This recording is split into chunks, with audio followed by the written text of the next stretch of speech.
ഇന്ത്യക്കെതിരെ വിശുദ്ധ യുദ്ധം ആരംഭിക്കാൻ മുംബൈ ഭീകരാക്രമണ കേസിലെ മുഖ്യ സൂത്രധാരൻ ഫായിസ് സെയ്ദിന്റെ ആഹ്വാനം കാശ്മീർ സ്വാതന്ത്ര്യത്തിനായി പോരാടുമെന്നും സെയ്ദ് പാകിസ്ഥാനിൽ പറഞ്ഞു. അതേസമയം കാശ്മീരിലെ ഷോപ്പിയാനിൽ CRPFന് നേരെ തീവ്രവാദി ആക്രമണമുണ്ടായി. CRPF തിരിച്ചടിച്ചു. തീവ്രവാദികൾക്ക് വേണ്ടിയുള്ള പരിശോധന തുടരുന്നു. അതിർത്തിയിലെ തീവ്രവാദ കേന്ദ്രങ്ങൾക്ക് നേരെ ഇന്ത്യൻ സൈന്യം മിന്നലാക്രമണം നടത്തിയതിനു പിന്നാലെയാണ് പ്രകോപനപരമായ പ്രസ്താവനയുമായി ഹാഫിസ് സെയ്ദ് രംഗത്തെത്തിയിരിക്കുന്നത്. പാകിസ്ഥാന്റെ കൈവശമുള്ള പഞ്ചാബ് പ്രവിശ്യയിലെ സിലാക്കോട്ടിൽ നടന്ന സമ്മേളനത്തിൽ ഹാഫിസ് സെയ്ദ് ഇന്ത്യക്കെതിരെ വിശുദ്ധ യുദ്ധത്തിന് ആഹ്വാനം ചെയ്തു.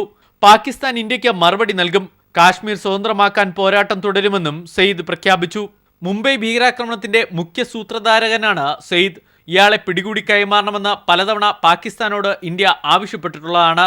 അതേസമയം പാകിസ്ഥാനിലെ ഷോപ്പിയാനിൽ CRPF പരിശോധനാ സംഘത്തിന് നേരെ തീവ്രവാദികൾ നിറയൊഴിച്ചു.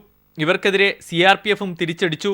ദേശീയ സുരക്ഷ വിലയിരുത്താൻ ദില്ലിയിൽ ചേർന്ന ഉന്നതതല യോഗം അതിർത്തി സംസ്ഥാനങ്ങൾക്ക് അതീവ ജാഗ്രതാ നിർദ്ദേശം നൽകി.